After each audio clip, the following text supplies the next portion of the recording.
네. 오늘은 부활주의를 맞아서 부활의 능력이라는 제목으로 여러분과 함께 하고자 합니다. 오늘 읽었던 말씀, 요한복음 20장 31절 말씀은 사도 요한이 요한복음을 기록하면서 부활 사건을 기록합니다. 십자가 사건과 그 다음 부활 사건이 끝나자마자 오늘 이 말씀을 합니다. 오직 이것을 기록함은 너희로 예수께서 하나님의 아들 그리스도이심을 믿게 하려 하며 또 너희로 믿고 그 이름을 힘입어 생명을 얻게 하려 함이니라 라고 말씀하고 있습니다.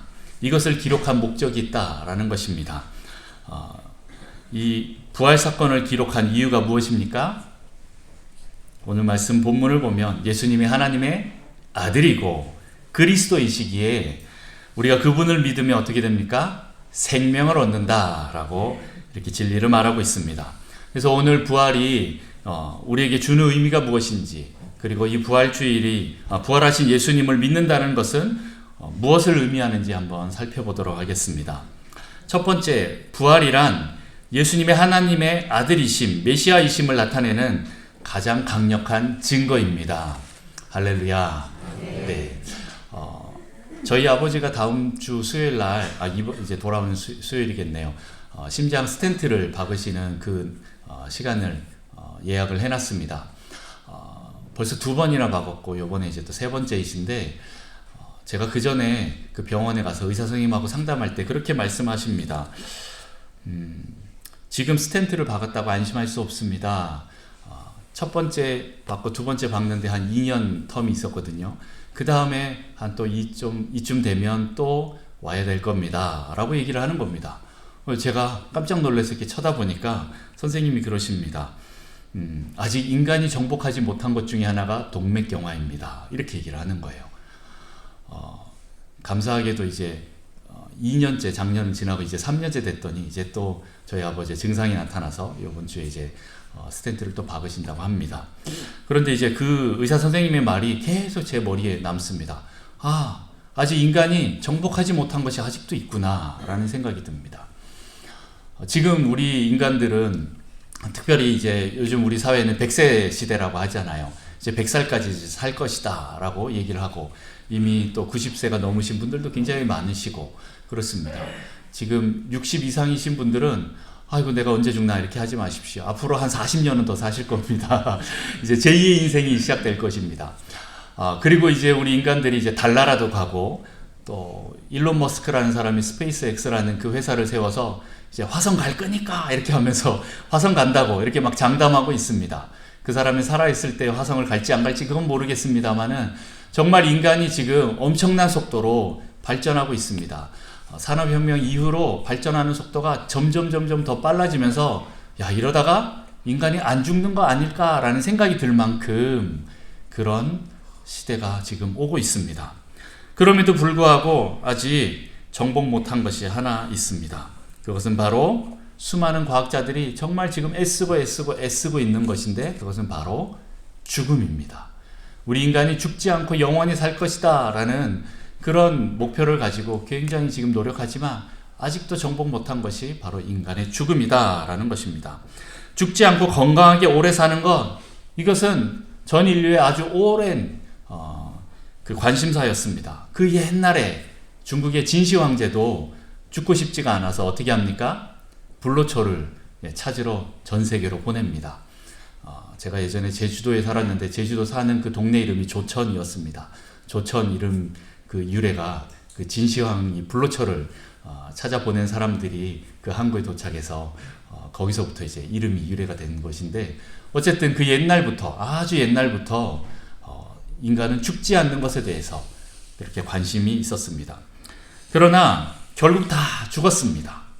지금까지 산 사람이 우리 성경에 보면 2사람 빼고는 아직도 없습니다. 다 죽습니다. 사람은 한번 태어나고 그 다음에 죽는 것은 당연한 이치로 정해져 있습니다. 히브리서 9장 27절에 보면 한 번 죽는 것은 사람에게 정해진 것이요 그 후에는 심판이 있으리니 라고 분명하게 기록하고 있습니다. 한 번 죽는 것은 사람에게 정해졌습니다. 그 후에는 심판이 있습니다. 여러분, 한 번 태어나고 그 다음엔 죽습니다. 누구도 예외가 없습니다. 그리고 그 위에는 반드시 심판이 있다, 내세가 있다라는 것입니다.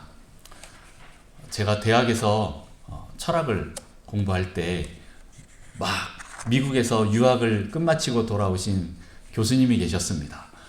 이분이 막 수업 시간에 반은 한국말, 반은 영어로 막 설명을 하는데, 엄청 유식하구나. 이거를 이제 막 자랑하시면서 이렇게 하는 걸 저희가 이제 다 느낄 수 있었습니다. 그런데 하루는 그 교수님이 우리 학생들에게 그러는 겁니다. 뭐든지 질문해보라고. 내가 다 대답해주겠다고. 이렇게 얘기를 하는 거예요. 그래서 어떤 친구들이 이제 철학적인 질문부터 시작하다가 점점 삶의 우리 관심사에 대해서도 질문하고, 뭐 인간에 대해서도 질문하고, 사회의 그 부조리에 대해서도 막 질문하는데 교수님이 다 대답을 해주는 겁니다. 반은 영어로 반은 한국말로 이렇게 막 얘기를 해주고 그러는데 이제 제 차례가 왔습니다. 그래서 제가 뭐라고 질문했는지 아십니까? 교수님, 사람이 죽으면 어떻게 됩니까? 라고 물어봤습니다. 그랬더니 교수님이 이렇게 대답합니다. 마인드가 stop there. 이렇게 얘기를 하는 겁니다. 그 순간 이제 저도 이게 우리 철학에서 말하는 이제 지금 인간이 최대한 답을 얻을 수 있는 만큼 온 것 중에 하나구나. 이게 끝이구나. 라는 생각이 들었습니다. 그러면서 막 이래저래 설명을 하고 딱 끝났어요. 그래서 제가 그랬습니다. 교수님, 그러면은 저는 둘 중에 하나를 선택하겠습니다. 그래, 뭔데? 첫 번째는 마인드가 스탑되고 내가 죽으면 그 뒤에 아무것도 없다고 하면 첫 번째 저는 자살하겠습니다. 두 번째는 내가 법에 걸리지 않을 만큼 제가 타락하고 쾌락적인 그런 방탕한 삶을 살겠습니다. 이렇게 얘기를 했습니다. 그랬더니 주변에 친구들이 수근수근거리면서 명철아, 그렇다고 죽을 필요가 있냐 하면서 깜짝 놀라는 겁니다. 갑자기 교수님도 긴장을 하면서 아니, 그렇다고 삶을 포기할 이유가 있겠어 하면서 막 또 윤리적으로 막 설명을 하는 거지요. 실은 제가 정말 죽으려고 했다기보다는 이 뒤에 내가 죽고 난 뒤에 아무것도 없다라고 하면 얼마나 허무하겠습니까? 여러분, 솔직히 사람이 열심히 살고 난 뒤에 무언가를 이렇게 하고 나서 죽었는데 그 뒤에 아무것도 없다? 내세가 없다? 그러면 얼마나 허무합니까? 저는 흑수저로 태어났습니다. 그래서 이 흑수저가 사회에서 성공할 확률이 얼마나 되겠습니까? 뭐 옛날에는 이병철 회장이나 정주영 회장이나 이런 사람들이 나오긴 했지만 이제는 그런 확률이 점점 줄어들고 있습니다. 다시 말해서 저는 이 고해와 같은 이 삶을 못하러 더 아둥바둥하면서 끝까지 살겠냐고. 아직까지 내 미래가 확증되지도 않고 성공한다는 보장도 없는데 그냥 빨리 이 고해와 같은 삶 포기하고 끝내버리는 게 더 낫지 않을까? 이런 결론에 저는 도달해서 그렇게 얘기를 했던 겁니다. 만약 죽고 난 뒤에 아무것도 없다면, 그리고 또 하나, 아니면 내가 만약에 이 현세만 산다 그러면, 현세만 있다고 한다면 내가 최대한 법에 걸리지 않을 만큼 내가 내 쾌락을 누리면서 다른 사람들에게 크게만 피해 안 주고 내가 방탕한 삶, 이기적인 삶 충분히 내가 살 수 있지 않을까? 타락하면서 살아도 내가 범에만 안 걸리면 되고, 내가 죽고 난 뒤에 어떤 심판이나 이런 것이 없기 때문에 나는 그냥 내 마음대로 지금 내 삶을 최대한 즐기다가 가면 되겠다라는, 그래서 세상이 뒤지지 않을 만큼만, 고통받지 않을 만큼만 이기적으로 살면 되지 않을까라는 그런 생각을 했습니다. 어쨌든 세상에서는 사람이 죽고 나면 무엇이 있는지 아직까지 모릅니다. 추측을 할 뿐입니다. 정확히 모릅니다. 그러나 성경에서는 분명하게 말하고 있습니다. 심판이 있다라고 얘기합니다. 아니면 낙원이다. 예수님께서 십자가에 달려 돌아가실 때 강도에게 네가 오늘 나와 함께 낙원에 있을 것이다 라고 이렇게 말씀합니다. 그게 아니면 누가복음에 보면 거지 나사로와 부자에 대한 비유가 나옵니다. 거기 보면 이렇게 나옵니다. 아브라함 품이냐 아니면 음부냐. 누가복음 16장 22절 23절.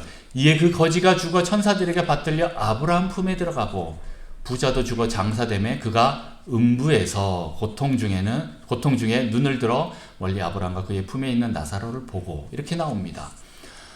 똑같은 사람이 죽지만 사람이 나눠집니다. 한 사람은 아브라함의 품, 다시 말해서 하나님 품, 천국에 있고, 또 한 사람은 음부, 지옥에서 고통을 당하고 있다라는 그 모습으로 나오는 것입니다. 다시 말해서 사람이 죽으면 끝이 아니다. 반드시 내세가 있다라는 것에 대해서 얘기하고 있습니다. 여러분, 내세가 있음을 믿으시기 바랍니다. 그리고 이렇게 인간이 죽는 이유는 무엇일까요? 인간이 사망하는 이유가 무엇일까요? 성경에 분명하게 나와 있습니다. 로마서 6장 23절 우리 다 같이 한번 읽어볼까요? 시작.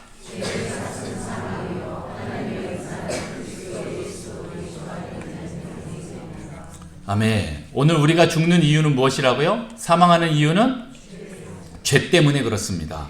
성경에는 분명하게 나옵니다. 여러분이 뭐 교통사고로 죽을 수도 있고 암으로 죽을 수도 있고 아니면 그냥 자연사일 수도 있습니다. 여러 가지 이유로 우리가 많이 죽지만 결국에는 다 한 가지밖에 없습니다. 의학적으로는 의사가 그 사람이 죽는 원인에 대해서 1원인, 2원인, 3원인 쓰잖아요. 뭐 이렇게 쓰다가 결국에 1원인이 뭡니까? 뭐죠? 심장이 멈춥니다. 네.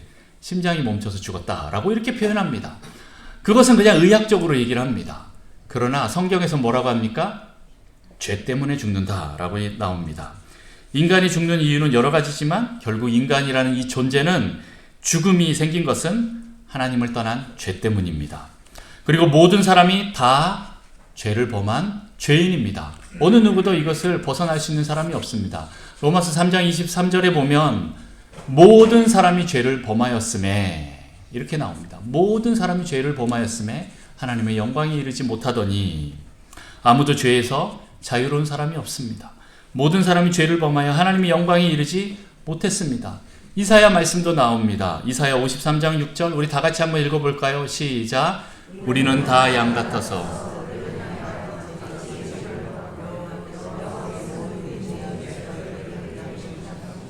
네, 우리는 다 양 같아서 그릇 행했다. 각기 제 길로 갔다. 라고 얘기를 하고 있습니다. 여기 우리 모두의 죄악을 그에게 담당시키셨다 하는데 그가 누구입니까? 예수 그리스도입니다. 그리고 로마서 3장 10절 12절 말씀 교독합니다. 제가 먼저 있습니다. 기록된 바 의인은 없나니 하나도 없으며 같이 읽습니다. 다 치우쳐 함께 무익하게 되고 선을 행하는 자는 없나니 하나도 없도다. 아멘. 네, 우리는 다 그릇 행하여 각기 제 길로 가는 존재이고 의를 행하거나 하나님을 찾는 사람, 선을 행하는 사람 아무도 없다라고 성경에 분명하게 얘기하고 있습니다. 우리 인간은 이렇게 죄로 말미암아서 하나님을 떠나 사탄이 사망의 영이 우리를 사로잡아 다 죽음으로 몰고 가고 있습니다. 그러나 이 죽음의 문제를 해결하는 것이 바로 구세주이고 그가 바로 구원자입니다. 그러면 이 죽음의 문제를 해결하려면 죽지 않는 존재가 우리에게 와야 됩니다. 이 죽음의 문제를 뛰어넘은 사람이 우리에게 와야 됩니다. 와서 우리를 구해줘야 되죠. 만약 자기도 죽으면서 내가 남을 구해주겠다 하는 사람, 네, 우리를 얼마나 그 사람을 믿을 수 있겠습니까? 예수님이 십자가에서만 죽고 부활하지 않았어. 그러면 우리 죄를 대신해서 지고 가셨어요. 해결했습니다. 그런데 그가 부활하지 않으면 그 다음에 어떻게 되겠습니까? 남을 구원하는데 자기는 죽는다. 그러면 그 사람 우리가 얼마나 의존할 수 있겠습니까? 아직 죽지 않는 자를 우리는 아직 만나보지 못했습니다. 그러면 이런 분은 어떻습니까? 죽기는 죽었는데 사망을 이겨서 다시 부활한 존재 말입니다. 그런 존재라면 우리가 정말 믿고 의존할 수 있지 않겠습니까? 물론 가끔 어떤 사람은 죽었다가 살아나는 이렇게 세상에 이런 일이 아니면 서프라이즈 이런 데 나오는 사람들이 있습니다. 하지만 문제는 또다시 죽는다는 겁니다. 저희 둘째 고모님이 그런 간증을 하셨습니다. 자기가 젊을 때 죽었다가 한 2시간 있다가 다시 깨어났는데 그때 자기 주변에서 울고 있는 사람들을 다 위에서 봤다라고 얘기를 합니다. 실제적으로 병원에서 죽었다라고 판정을 했어요. 그리고 2시간 뒤에 다시 깨어난 그런 간증을 하셨습니다. 저희 둘째 고모님이 사모님이신데 지금도 이제 거의 80이 다 되신 이제 할머니가 되셨고 얼마 전에는 이제 남편 우리 고모부님을 이제 먼저 천국에 보내셨는데 지난 위임식 때도 오셔서 저를 이제 축복해 주시고 축하해 주시고 그러고 가셨습니다. 그런데 만약에 이 고모님이 안 죽는다고 합시다. 죽었다가 다시 살아났는데 안 죽는다고 합시다. 네. 그러면 저는 우리 고모님이 신이구나 라고 생각하면서 죽지 않는구나 우리 고모님 한번 믿어볼까? 라고 할 수도 있겠습니다. 그런데 문제는 고모님은 안 죽는데 내가 죽습니다. 그럼 무슨 소용이 있겠습니까? 내가 죽지 않으려고 하면 뭔가 해결이 돼야 되는데 방금 아까 얘기했던 그 인간의 문제, 그 죄의 문제, 이 죽음에 대한 문제를 해결해야 한다라는 것입니다. 인간의 이 죄 문제, 이것을 해결해야 되는데 이것은 바로 누군가가 나를 대신해서 죽어야 한다라는 것입니다. 이 죄의 문제는 죽음이기 때문에 이 죽음의 문제를 누군가 해결해야 되는데 대신 죽어야 한다라는 것이죠. 만약 고모님이 내 죄를 위해서 대신 죽으면 나는 살지만 고모님은 죽을 것 같습니다. 다시 살아날 보장 없습니다. 누군가 내 죄를 위해서 대신 죽어도 그 사람도 죽지 않던가 아니면 다시 살아나야 진정한 구세주이고 그리고 나의 미래까지, 내세까지 책임질 수 있는 그런 존재일 것입니다. 그런 분이 역사상 딱 한 분 계십니다. 누구입니까? 네, 바로 예수님이십니다. 예수님이 인간이 극복하지 못한 이 죽음을 이기시고 다시 살아나셨습니다. 그래서 그분이 진정한 메시아이고 하나님의 아들이십니다. 할렐루야. 복음에는 사람들이 주로 십자가가 중요하다라고 말을 합니다. 그것도 맞습니다. 하지만 우리의 이 죄의 문제를 해결하는 십자가의 문제를 뛰어넘어서 십자가 죽음 이후에 부활의 문제가 없으면, 부활하지 않으면 십자가가 큰 의미가 없습니다. 오늘 이 두 가지가 다 있어야 됩니다. 복음에는 십자가와 부활이 같이 있어야 됩니다. 둘 중에 하나만 있으면 안 됩니다. 같이 있어야 됩니다. 둘 다 중요합니다. 이것이 진짜 복음입니다. 예수님이 우리의 죄를 대신하여 십자가에 죽으신 이 구세주이시면서 동시에 3일 만에 부활하신 하나님이라는 것을 우리는 기억해야 됩니다. 그리고 이 예수님을 믿어야만 우리는 다시 살아나 천국에 가는 길이 열립니다. 그래서 우리 인간이 죽음 후에도 부활을 통해서 사망이 우리를 주장하지 못하게 할 수 있습니다. 죽었다가 다시 살아나신 예수님이 이 사탄과 사망을 이긴 진정한 승리자이십니다. 그래서 오늘 두 번째, 부활은 예수님의 제자인 우리가 살아가는 가장 강력한 원동력이 됩니다. 여러분의 삶의 원동력 무엇입니까? 아멘. 네. 많은 분들이 이번 고난주간을 통해서 금식하면서 많은 것을 참아내 봤습니다. 그렇게 참으면서 인내하면서 지내봤을 것입니다. 일주일을 그렇게 지내는데 쉽지 않으시죠? 한 끼만 금식하시는 분들도 쉽지 않았을 것인데 일주일 내내 금식하셨다? 네, 더 쉽지 않을 것입니다. 저처럼 커피를 금식했다? 네, 하루 종일 해롱거릴 것입니다. 저는 밥심으로 사는 사람입니다. 네, 밥을 한 끼라도 먹지 않으면 어떻게 됩니까? 막 짜증이 납니다. 다리에 힘이 풀리고 그렇습니다. 오늘 아침도 특별하게 제가 먹고 싶은 마음이 없어서 안 먹었더니 네, 계속 다리가 막 풀리려고 합니다. 그러나 이걸 통해서 우리가 얼마나 연약한 존재인지라는 것을 알게 됩니다.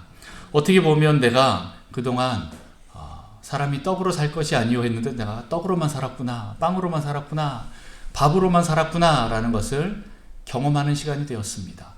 내가 커피로만 살았구나, 내가 다른 많은 것들을 통하여서 하나님이 아닌 다른 것들로 살았구나 라는 생각이 들었습니다. 혹 어떤 분은 돈이 주는 그 매력 때문에 돈이 여러분의 삶의 원동력이 될 수도 있습니다. 돈을 많이 주면 막 에너지가 올라와서 더 열심히 일하시는 분들이 있을 겁니다. 어떤 분은 권력이 될 수도 있습니다. 어떤 분은 사람이 될 수도 있습니다. 자기 밑에 많은 사람들이 들어와서 내가 부릴 수 있으면 거기에 막 삶에 힘이 생겨서 원동력이 생겨서 막 살아갈 수 있는 사람이 있습니다. 그리고 어떤 사람은 이 모든 것을 자기가 잘 조종하고 통제할 수 있는 그 욕구 때문에 그 원동력으로 살아가는 사람이 있어요. 내가 무언가를 딱 조종할 때 쾌감을 느낍니다. 거기서 사람이든 돈이든 자기 안에 있는 인생의 모든 문제들이든 다 그렇게 조종하면서 갑니다. 그리고 어떤 사람들은 세상에서 성공할 때, 명예를 얻을 때, 권력을 얻을 때 힘이 생기는 사람들이 있습니다. 자, 어쨌든 이 모든 것이 여러분에게 생명을 줍니까? 잠깐의 삶의 동기는 될 수가 있습니다. 하지만 여러분에게 영생을 가져다 줍니까? 나의 죄 문제를 해결해 줍니까? 우리 내세의 문제를 해결해 줍니까? 우리에게는 십자가와 부활만이 인생의 근본적인 문제를 해결해 줄 줄 믿습니다. 여러분, 예수님의 제자들은 처음에는 부활을 믿지 않았습니다. 여인들이 예수님이 부활했다라고 막 말을 했지만, 와서 전했지만 그들이 믿지 못했어요. 왜 그렇습니까? 처음부터 예수님 죽는 거 못 봤거든요. 십자가에 달려 돌아가시는 것도 무서워서 밖에 나와서 보지를 못했어요. 그리고 골방에 틀어박혀서 3일 동안 그러고 있는데 예수님이 죽었다, 어디에 장사되었다 이 얘기만 들었지 직접 가서 본 적이 없어요.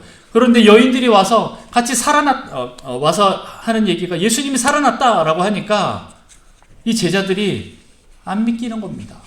죽는 것도 못 봤고 살아난 것도 못 봤고. 그래서 베드로와 요한이 그렇게 달려가서 그 무덤을 구풀에서 보니까 세마포밖에 없는 겁니다. 그래서 이상하게 여기면서 돌아옵니다. 언제 예수님 부활한 거 믿습니까? 예수님이 살아나셔서 그들에게 나타나셨을 때 그때야 믿습니다. 여인들은 예수님을 그 무덤에서 만나지 못했습니다. 무엇을 봤습니까? 천사를 봤습니다. 천사가 그들에게 예수님께서 다시 살아나실 것이다에 대해서 계속 말씀으로 다시 기억나게 하니까 그제서야 이 여인들이 믿고 담대하게 가서 예수님 살아나셨습니다 라고 전했습니다. 아직 예수님 못 봤어요. 그런데 제자들은 어떻게 했습니까? 그러면서 예수님께서 나타나셔서 도마에게 하셨던 것처럼 너희가 보지 않고 믿는 그런 복된 사람이 되었으면 좋겠다라고 말을 합니다. 오늘 우리에게는 이 말씀만이 남아 있습니다. 여러분, 이 말씀을 통해서 우리는 예수님께서 살아나셨다라는 것을 우리는 믿습니다. 그리고 영적으로 그 살아나신 예수님을 우리가 교제하고 만날 수가 있습니다. 아직 만나지 못하신 분들은 예수님을 다 만나기를 소망합니다. 어떤 사람들은 예수님의 제자들이 예수님의 시체를 숨겨놓고 살아났다라고 이렇게 거짓 증거했을 것이다 라고 추측하는 사람들이 있습니다. 그렇게 부활을 꾸민 것처럼 주장하는 사람들이 있습니다. 여러분 같으면 살지도 않은 그 예수님, 내가 시체를 이렇게 잘 모셔다 놓고 미라처럼 만들었다고 칩시다. 그러면 그 죽은 예수님을 위해서 내가 목숨을 바칠 사람 몇이나 있겠습니까? 여러분, 남은 생명, 이 죽은 시체를 위해서 얼마나 바치겠습니까? 예수님의 제자들은요, 사도 요한 빼고 다 순교했습니다. 왜요? 그 부활하신 참 하나님이신 예수님을 만났기 때문에 그렇습니다. 그 하나님을 만났기 때문에, 그 예수님을 만났기 때문에 정말 부활했구나라는 것을 그들이 믿었기 때문에 자기의 생명을 다하여서 예수님의 그 부활의 증인이 되었습니다. 여러분의 인생에 무엇을 걸겠습니까? 오늘 여러분이 그 부활하신 예수님을 만났다면 여러분의 인생을 예수님께 거는 것은 아주 탁월하고 현명하고 유일한 선택일 것입니다. 우리의 죄와 죽음의 문제를 해결하신 예수님을 만나면 우리의 삶은 우물쭈물할 수가 없습니다. 확신에 차고 담대하며 자신 있는 삶을 살게 됩니다. 다수의 사람들이 아니라고 말하더라도 소수가 된 우리는 yes, 그렇다라고 담대하게 말할 수 있을 것입니다. 그 용기가 생길 것입니다. 여러분, 예수님의 부활을 경험하면 인생이 완전히 바뀌고 우리의 목숨을 거는 그런 성도의 삶이 될 것이라 믿습니다. 여러분, 예수님이 부활하셨다는 것은 또 승리를 의미합니다. 악한 원수 사탄과 이 죽음과 사망을 이기셨다라는 말입니다. 승리하셨다라는 말이죠. 예수님을 믿으면 그 승리가 우리의 것이 됩니다. 예수님이 부활하셔서 제자들에게 하신 첫 마디가 있습니다. 무엇입니까? 평강이 너에게 있을지어다 합니다. 샬롬이라는 말이죠. 이 샬롬의 의미가 여러 가지가 있습니다. 인사말도 있고 평강이다라는 말이 있습니다. 또 다른 뜻이 있습니다. 무엇입니까? 원수를 밟고 승리의 상태에 있다라는 뜻입니다. 그렇기 때문에 우리가 샬롬, 평강한 것이다. 원수가 살아서 나를 죽이려고 하면 그게 평강이겠습니까? 아닙니다. 원수가 우리 발밑에 있다라는 뜻이죠. 승리했다라는 뜻입니다. 그래서 예수님께서 제자들에게 나타나서 샬롬이라고 얘기하는 것입니다. 그게 진짜 샬롬입니다. 여러분, 부활신앙은 우리에게 승리의 삶을 살게 합니다. 그리고 부활신앙은 큰 폭풍이 부는 우리의 삶 속에서도 평강을 누리게 합니다. 그리고 천국에 대한 소망을 가지게 합니다.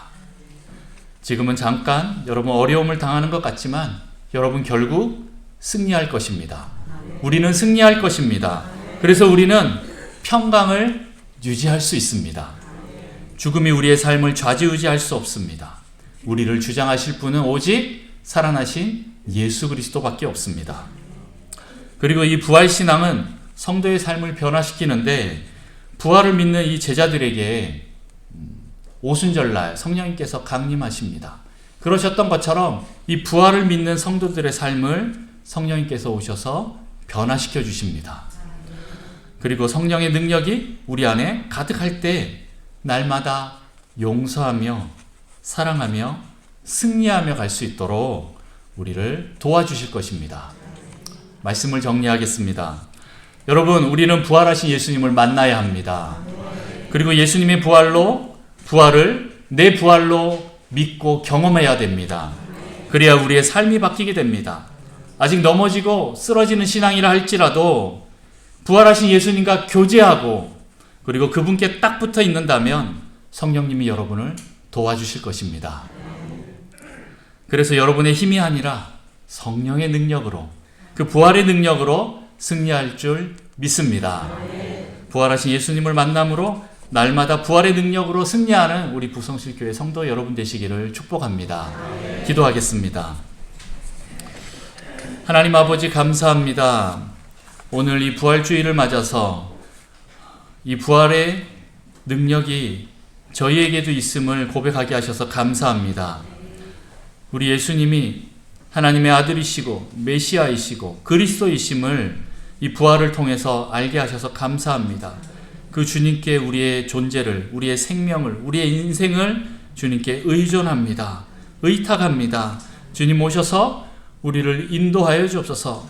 우리가 이렇게 부활을 믿으며 주님께 의존할 때 성령님 우리에게 오셔서 우리의 삶을 평강한 삶으로 인도하여 주시고 날마다 믿음과 소망으로 충만케 하시며 하나님 부활의 기쁨으로, 부활의 그 능력으로 하나님 우리를 인도하여 주옵소서. 그래서 하나님 우리의 성도들의 삶이 변화되게 하시고 날마다 확신에 차고 담대하며 자신 있는 삶을 살 수 있도록 주님 축복하여 주옵소서. 그래서 성령님의 그 능력으로 말미암아 우리가 날마다 승리하는 저희가 될 수 있도록 주님 은혜를 더하여 주옵소서. 그렇게 하실 주님을 찬양하며 예수님의 이름으로 기도합니다.